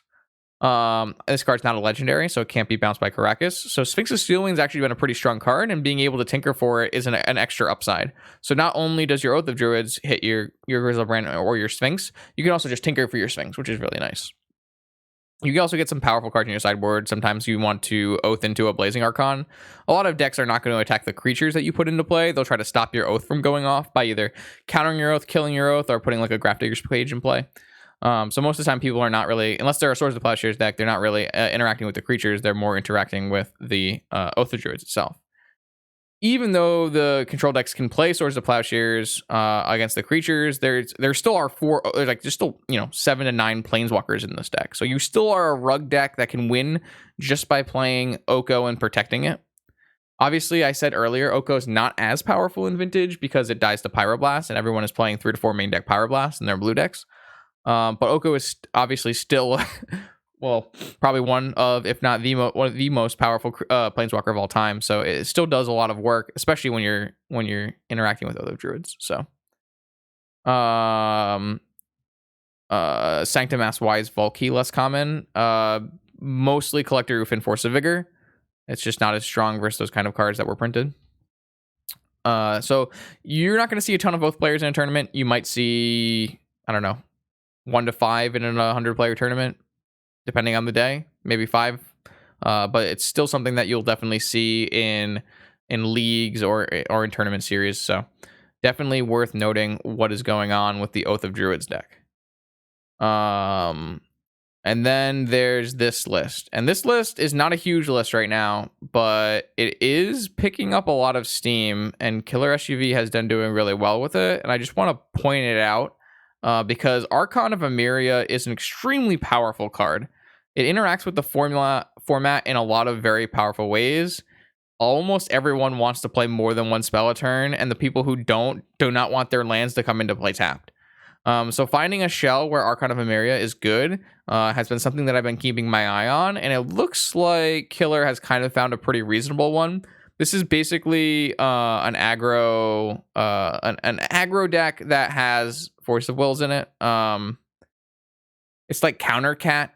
I'm picking the oldest possible modern examples. That is just how long ago since I've been super tuned into modern. It's a fish deck. It's a Counter Cat deck. It's like a Merfolk, and it's not really like a Merfolk deck because you are kind of playing these like prison Hatebear deck. It's a Hatebear deck that plays Force of Will. I don't know how to explain it, but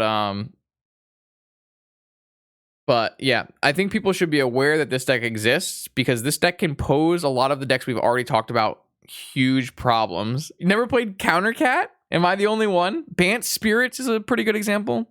Counter Cat was a wild Nikado deck with counter spells, I think.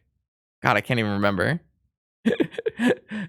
But basically, you're protecting. You're playing some hate bears. Basically, Archon is the big one, but also playing Lavinia, Collector Roof, and then you're backing that up with some powerful Bant Planeswalkers as well as removal and Force of Will. So. Oh shit! Thank you, Jerry. Appreciate that. Powerful Wizard. Congratulations, Levi. All right, I just wanted people to be aware that this deck exists, and the way you want to combat this deck, removal spells, basically. This deck is preying on the fact that people do not play a lot of removal spells. Collector Roof, Lavinia, Archon, Spell Queller, these all die to Lightning Bolt. They all die, obviously, everything here dies to Swords and Plowshares. So just being cognizant of the fact that there are decks that are going to try to capitalize on the fact that you do not play removal as much in Vintage is really important. I'm going to show you another deck that people play a lot that does the same idea. This one. People will do basically anything to play small white weenie creatures. And these decks have some advantages in the format where people are playing less removal. Playing a turn 1 Thalia. Why does this have 3 Thalias in it? Can I get like a... Better. Playing a turn 1 Thalia off of a Cavern of Souls can really throw a wrench in decks like Underworld Breach, Doomsday, PO's game plans. It's not to be understated how powerful a card Cavern is and what these decks can do. Now, these decks don't look super strong on paper, but they do interact with the format in a way that it does produce wins. Like, you'll see lots and lots of 5-0s with different varieties of White Weenie and humans, Luminarch Aspirants. Basically, you have this whole suite of Moxen to help you play Thalia on turn 1. That's the backbone of your deck. The backbone of your deck is making sure Thalia gets into play early and uncounterable. And then you need to back it up with a quick clock and lock pieces. So a lot of times people will play cards like Archon or Sanctum Prelate. And these cards can be quite strong. This deck's also playing Wastelands to restrict on mana. You can meme on it, but it is very decent against the blue decks. The deck that this struggles against is it struggles very heavily against Mishra's Workshop decks. And you can see that this player, Storm, has tried to remedy that by adding Force of Vigor. The green count is a little low, but it can definitely help solve some of the problems of being outsized by the artifact creatures in shops. But even I sometimes will show up with humans from time to time. I don't see if I can find a good. I can't find a good example. I played in the first ever vintage Lotus Box Octagon, and I looked at the 8 players, and I saw that the 8 players were going to be mostly blue mages. And so what I did is I just played a humans deck. I played Mayors of Averbrook, and I played Thalia's Lieutenants, and I played basically creatures that came down fast, uncounterable, and outsized my opponent. And they just attacked really fast. And that is a viable strategy in Vintage. It's not the most consistent strategy, and it has its downsides, but it is viable and is something that you need to be aware of. The last 2 decks I showed you between the Bant Archon deck and these human variants, you need to be aware that sometimes you need to put creature removal in your Vintage deck. You might need to put a balance in your deck or some lightning bolts in your sideboard. That's just how it is. That's how it be. Let's go quickly look through the rest of this metagame sheet and see if there's anything else that's really worth talking about. Another creature-based deck you might see is Mono White Eldrazi. You get the idea from the humans deck. You're playing uncounterable Thalia off of Cavern of Souls, but instead of playing the human tribal, you're playing some Eldrazi at the top end. I guess DPS is something worth talking about. DPS is a Dark Ritual-based combo deck that's trying to storm your opponent out. It's typically seen as being less favorable than playing something like Doomsday, but it mostly fell out of favor due to Paradoxical Outcome having a very high win rate against the deck. So you could always see a deck like DPS come back. I think that mostly covers the normal Vintage decks. So I want to open up the floor to chat and see if chat has questions for me I am down for questions about cards, about decks, about the metagame, and I'm just gonna sit here and answer your questions for, I don't know, 15 minutes or something like that. Yeah, so we went over on this video, we've already gone over Jeskai, Teamer, Bug, 4-color Deathrite Shaman, Underworld Breach combo, Doomsday combo, Paradoxical Outcome combo, the 3 different workshop decks with Golos Stax, combo shops, and Ravager shops, the 3 different Bazaar decks with Dredge, Hogaak, and Squee controls. Oh, I don't know where Squee control went. Squee control, one of the Tinker based archetypes in Big Blue, with Hullbreachers. We went over Oath, and we went over a bunch of the different aggro decks. So let's just start going through here. No Respect for Standstill. Yeah, Standstill is a bit of an antiquated card. It is not at the same power level as cards that have been printed in recent history. I would not recommend playing Standstill unless that's just what you want to do. If you really want to play Standstill, you're playing Magic for fun, so by all means play Standstill. But I don't think it's going to give you a good chance of winning the tournament. Could it win a tournament? Sure.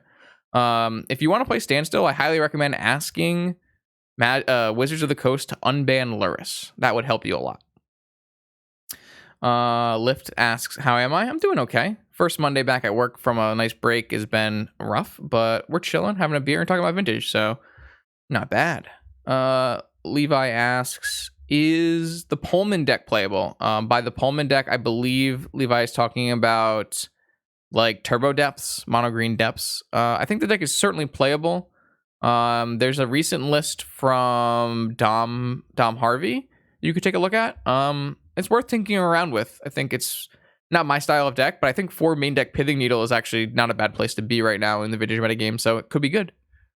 Bob Tinker deck, Skeptic is talking about, or not me, is talking about my recent challenge video where I top 8'd. The deck was I don't even know where the heck it would be. If I just go to Underworld Breach and I go to, this is a deck I recently top 8'd with. I basically tried to combine Underworld Breach and Tinker Citadel into the same deck. I chose to use Magmatic Channelers and Dark Confidant to bridge the gap. But there's definitely a lot of ways you can combine the different combo archetypes that I talked about. Here's an example. Bryant put together an Underworld Breach, Tinker Citadel, Paradoxical Outcome deck. So this is using 3 different combos that we talked about, all in the same deck. So there's plenty of room to play around with the combos. They are like Tinker Citadel. All you really need to do is have 9 or 10 artifacts in your deck. Maybe 8 or 9 artifacts in your deck that you can tinker off of, and then you can just play Bolas' Citadel in your deck. Underworld Breach doesn't really require much. It's pretty good even without Brain Freeze as a fair replay from your yard card. Even just including 1 Underworld Breach, 1 Brain Freeze, 1 Black Lotus is pretty easy to do in any deck that's playing blue and red. So,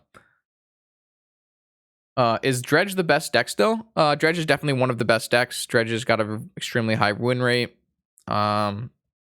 It's always hovering at the highest win rate amongst decks in Vintage. So this isn't recent data. This is from the middle of last year after the Luris ban today. But you can look and see that Dredge is around 53.7, which is the highest. It's not, broken high, but it's pretty similar to other decks that are doing very well in the format, like Hogaak and Underworld Breach, Bug, and Doomsday. So I definitely consider Dredge one of the best decks. Is KCI still unplayable? Yeah, KCI is pretty bad against main deck Leyline, Collector Roof, and Force of Vigor, so I would not recommend buying KCI.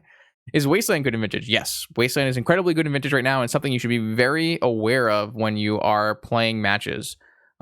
Think about, would my opponent's deck typically play Wasteland? If they're playing Wastelands, do I want to fetch for my basic here?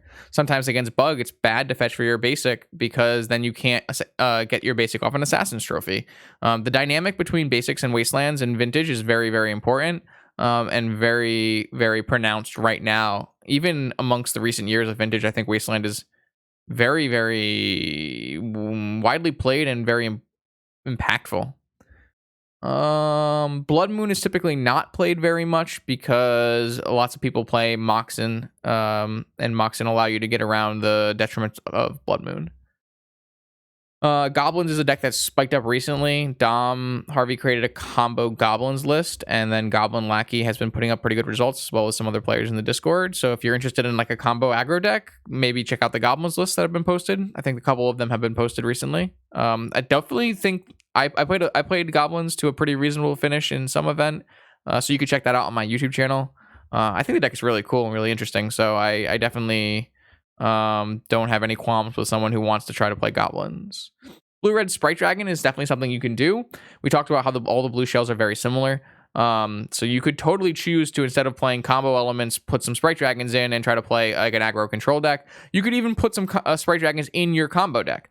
Nothing says you can't play Tinker Citadel and Sprite Dragons. Nothing says you can't play Tinker Citadel, Underworld Breach, and Sprite Dragons. In fact, Not Me has done that before as well.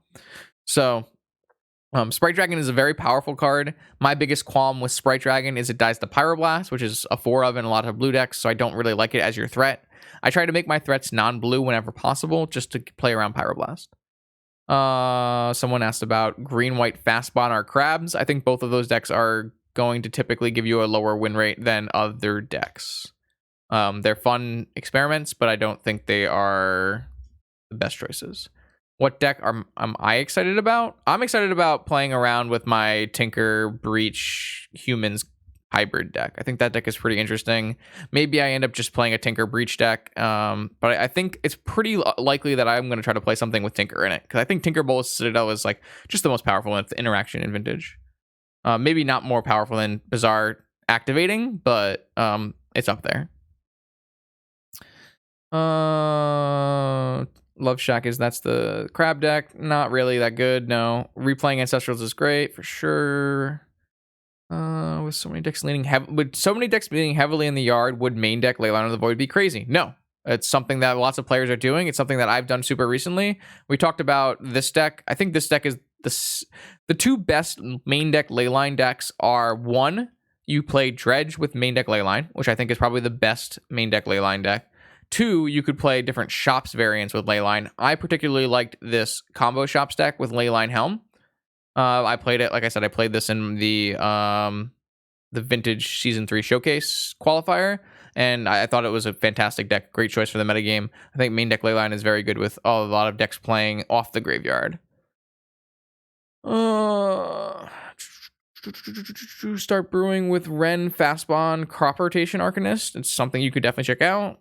Hullbreacher, Young Pyromancer. Young Pyromancer is not bad. You definitely play around with Young Pyromancer. The problem with cards like Young Pyromancer and Dark Confidant is if people start having an uptick in Ren and 6, those cards become less good. Right now, Ren and 6 is kind of on a downturn for some reason. I don't really know why. I'm not actually sure why. I haven't really thought of that. But I feel like Ren and 6 has been on a bit of a downturn, so I think you can get away with cards like Young Pyromancer and Bob a little bit better. Do you think a deck with Dark Confidant and Dreadhorde Arcanist is good? Sure. It's probably fine. I think, like I said, Dreadhorde Arcanist is a lot better than a Dark Confidant. Dark Confidant is not the most powerful human you can play. I think Dreadhorde Arcanist is the most powerful human you can play, so building your deck around Dreadhorde Arcanist first is probably the best choice. Has anyone tried Deathrite Shaman in a 4-color Breach deck? Yes. If you look for a player named Kauffj, Kauffj. They like to play weird Deathrite Shaman Breach decks. So if you look for results from that player, you should be able to find something that you're looking for. You can play all kinds of these elements that we've already talked about in all kinds of different shells. Flipping Citadel or Delve Spells is too punishing. It is. I don't think flipping Citadel is too punishing. That's not much different than flipping a Force of Will. I do think flipping Delve Spells is bad. I typically do not play Bob with Delve Spells, but I don't think many people play Bob at all in Vintage right now. That's kind of a me thing. Bob was super good during Luris, for sure. But right now, I would probably not recommend Bob, but Tinker dies to Pyroblast. Yes. I mean, you can play 4 Forcible and Bob. That's no problem. Ren decks are bad versus Dredge, which is a weird dichotomy because Ren decks play main deck Wasteland and Strip Mine. So you gain some edges versus Dredge, but it is hard to cast Ren against Dredge and have it be useful. But the Strip Mines and Wastelands are good. How about Lutri and Omnath pile? Lutri is a playable vintage Magic the Gathering deck. I don't know how good playing Lutri is. It kind of seems like a gimmick more than anything else. You can totally play both combo and fair versions of Lutri as your companion. That you play enough one-ofs in vintage where it's not a huge hindrance. The big hindrance of playing Lutri is you miss 4 forcible.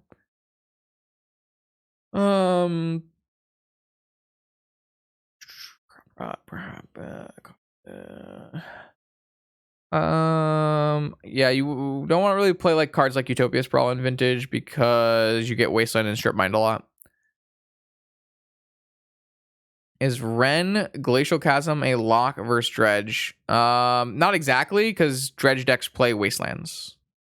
And you don't really play Ren and Chasm in the same deck typically. Most decks are not playing Chasm because there aren't really. So you'll notice in Legacy a lot of times there's like a dedicated lands deck. And it's usually just called lands, I believe. You don't really find dedicated lands decks in vintage, and the main reason is you don't really want to put a bunch of lands in your deck. It's not really powerful. It's not really as powerful as doing the blue things or the Bazaar things or the shops things.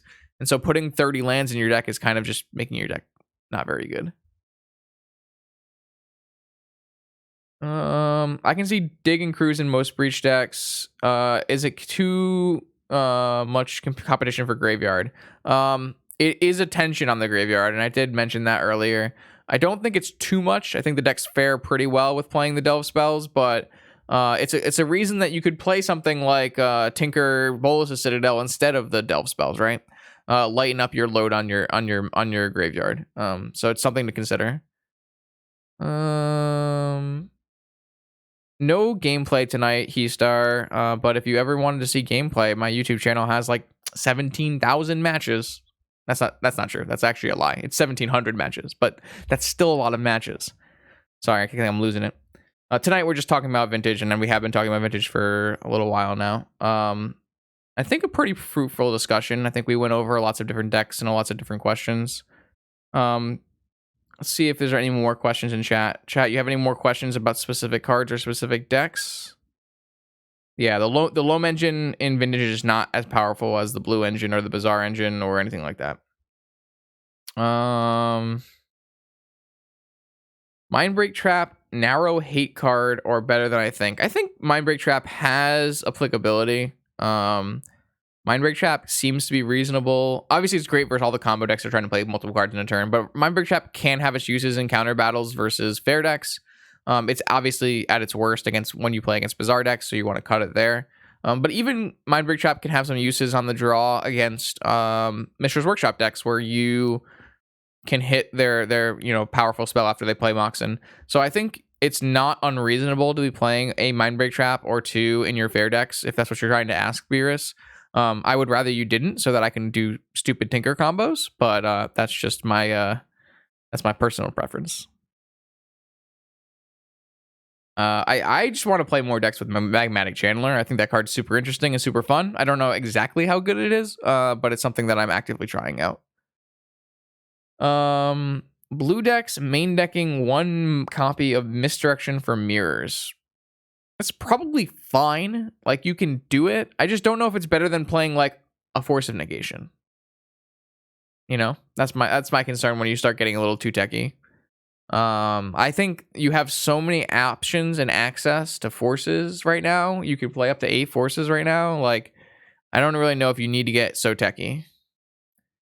That's a good question. Why do cards like Survival and Fast Bond see nothing in vintage? So there's 2 different reasons. Fast Bond is not great because you need to play a bunch of lands to make it good, and also because Gush is currently restricted. If Gush was unrestricted, I think you'd see a lot more Fast Bonds. However, with Gush restricted, Fast Bond means you need to play a bunch of lands in your deck, and it's just not very good. The reason Survival doesn't do anything in vintage is because it's just not necessary. The Bazaar engine for casting Hollow Ones and Vengevines is just good enough on its own. You don't need to play mana and play Survival. Also, Survival gets hit by Force of Vigor, which is a pretty big downside. So you'll see all the decks that kind of originate from Survival are like those Hogaak decks and the different Vengevine decks. Those are all like where Survival they are the spiritual successors to the Survival decks in the format.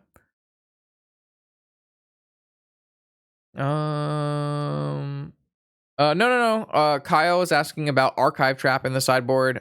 It's most specifically just for Doomsday.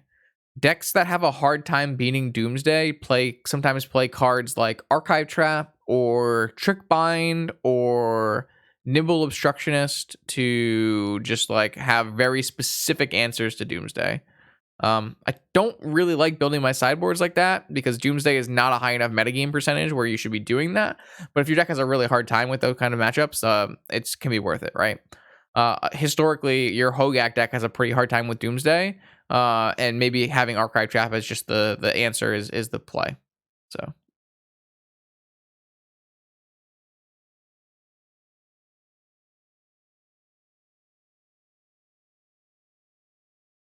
Yeah, Mystic Sanctuary means you probably never get Gush back. And you probably never should get Gush back anyways, so.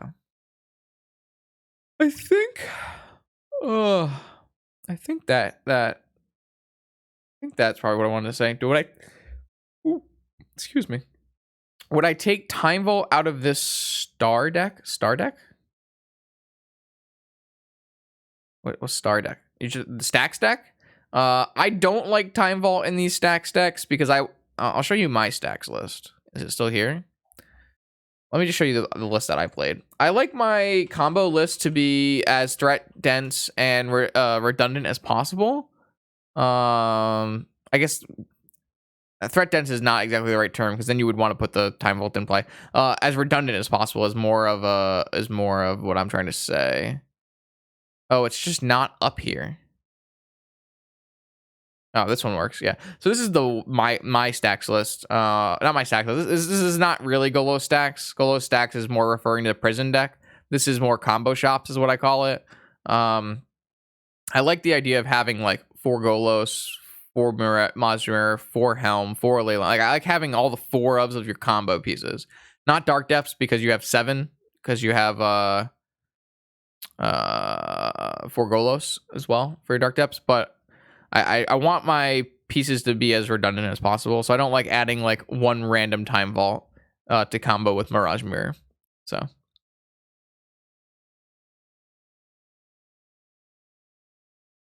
All right, chat. I'm gonna give you 1 more minute to ask questions, and then we're gonna move on. I think. Is Hullbreacher good? It's kind of still up for debate. I personally think Hullbreacher is not great, but it is definitely playable. I know people will tell you that it needs to be restricted, so like it's got a pretty large range, and that's kind of typical for a powerful new card. I think you can definitely get away with playing Hullbreacher, and it probably is fine. I just don't think it's great, but that's just my personal opinion. So Hullbreacher has definitely put up a bunch of top 8s recently, but you have to think like, is Hullbreacher the card that's making this deck work well, or is it the Tinker Shell, or is it the Dak Vadens, or is it the Urz? Like what? Like it's hard to tell if Hullbreacher is truly the reason why those decks are doing well, or are they doing well because they're Tinker decks? So don't put your Hullbreacher in a Shops deck, please, Devin. Whatever you do, I like Hullbreacher just dies. I really don't like my main threats, my main combo pieces, my integral parts of my deck to be pyroblastable. And Tinker gets away with it because Tinker is broken as hell with Bulls of Citadel. But like cards like Hullbreacher being pyroblastable is just like, ooh, it's really not what I want to be doing. Hullbreacher, Opposition Agent is useful, but it's kind of narrow. It's pretty good against like decks like Doomsday and stuff like that. And you can even find it in some like Doomsday sideboards. But in general, people are not super high on Opposition Agent. So I don't think it's that good. Wishes have not been popular for a long time. You used to see a lot of vintage combo decks that played Burning Wish, yeah. But it's just kind of slow. And you have like pretty good access to all your spells in the main deck by just playing your cantrip like Shell with Preordains and Mystic Sanctuary and Ancestral and stuff. So I kind of just don't think it's necessary to play Burning Wish decks. Yeah, Managorger Hydra is great. I don't like Emery because it's pyroblastable and Riddlesmith is pyroblastable. So those all things are true. So I hope that was a reasonably length discussion for everyone. I hope that I know that it's going to be a lot of repeat information for anyone who has already played Vintage. I wanted to be a little bit more basic on what I was talking about, but I hope that the information I presented today was good for the players who have not seen Vintage as much, who are going to play in this event after playing very little Vintage or no Vintage. So I really hope that that this is going to be worthwhile for people. And I thank everybody for hanging out. I know it's not always as fun or interesting as playing matches, but I think it can be pretty important as well to just be talking about the decks you play and the decks you play against. So shout out to Devin and Jarvis for the raids and everyone who hung out in chat. My next stream will be either tomorrow night, where I'll play Mana Traders matches. I got to get my account all set up and stuff. Or it will be Wednesday night when I play in the weekly Vintage Mythic Society event at 7 p.m. So for anyone who doesn't know, my two main streams are Wednesday at 7 p.m. Mythic Society Vintage Weekly, and 1 p.m. Eastern Saturday for the challenges. I'm going to definitely do a ton of streams in the next month, this whole month, where I play Mana Traders events. As long as I'm keeping my win rate in a place that makes sense, and it makes sense for me to keep playing, I will just keep playing and streaming those matches. I don't intend to play those matches off stream. I feel like if I play Vintage, I might as well just play it on stream. So I'm going to do at least a decent amount of streams for the Mana Traders series event. It's also should be known that this month has a showcase challenge, which I will stream, a PTQ, which I will stream, and the Mana Traders Swiss, which I would hope that I would be able to qualify for, and then I would also stream that. So all of that should be on this channel in the coming months. So definitely follow here if you want to see that. Now, chat, is there a nice Magic the Gathering online streamer that we can send you to? Oh yeah, there is. We got a Kane. Oh yeah. Oh, I just finished with the cool modern deck. Yeah, there's a Vintage PTQ on the 24th. You should probably check my date on that one. 7 p.m. Pacific time. It's like the Sunday PTQ time slot. But it should be really, really interesting because I can't remember the last time there was a Vintage PTQ. When was there a Vintage PTQ? It's fucking crazy. Anyways, I'm going to send you guys over to Kane. Kane does some cool Magic Online things, probably playing Modern and Pioneer, grinding prelims and that kind of jazz. So hopefully you'll come back either tomorrow night for Mana Traders matches or Wednesday night for Mythic Society or Saturday afternoon for the challenge.